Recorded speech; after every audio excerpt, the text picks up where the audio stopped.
tayo at papasok tayo sa ating unit. Tingnan natin kung gaano kaganda ang building na ito.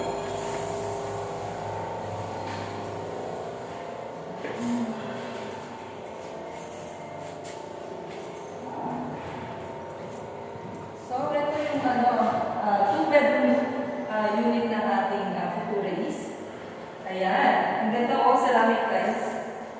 Wow! Ang ganda-ganda nito, oh. So, dito, nandito na yung ating kitchen.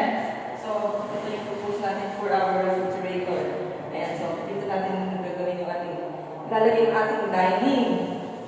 At dito naman sa area nito, ang living room.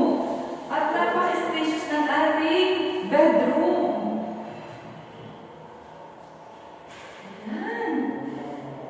Wow, nakaka-excite. Ang ganda-ganda. At nandito yung propose natin for air condition.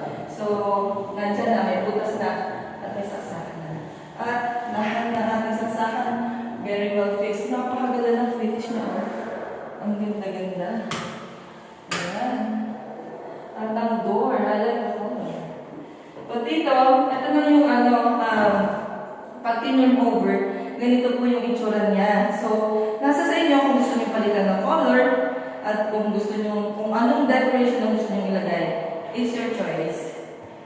At yung sa pang-bedroom, tingnan natin. Ayan. At sliding door siya. Ang ganda niya. Hindi ko na panukusan. Anyway, malaki ang window. Malaking window niya, ibig sabihin, pag binuksan mo yan, mahangin, maganda.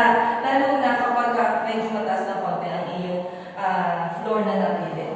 So, wow, congratulations sa lahat ng mga investors natin. Nakaka-excite. At tingnan natin ang bathroom. Buksan natin. Diba? So, okay yun. Ayan, ang linis. From the ceiling. From ceiling at saka yung floor niya. Tiles din, ceramic tiles. Ang ganda ng finish niya. Kompleto na ang bathroom natin. At meron dito, shower. O, diba? Ang laki-laki ng shower. Kahit dalawa kayo kasya. Ayan. Wow. Meron pang shower fixture na. Kompleto na. Kaya lilipat na lang. At excited po ako. Good news po. Turnover po natin ay hopefully October 31 po. Ayun po. So, congratulations sa lahat ng mga investors at sa mga hindi pa nakapag-invest.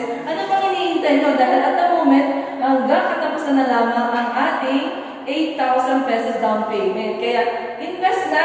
Dito na tayo sa Futura East.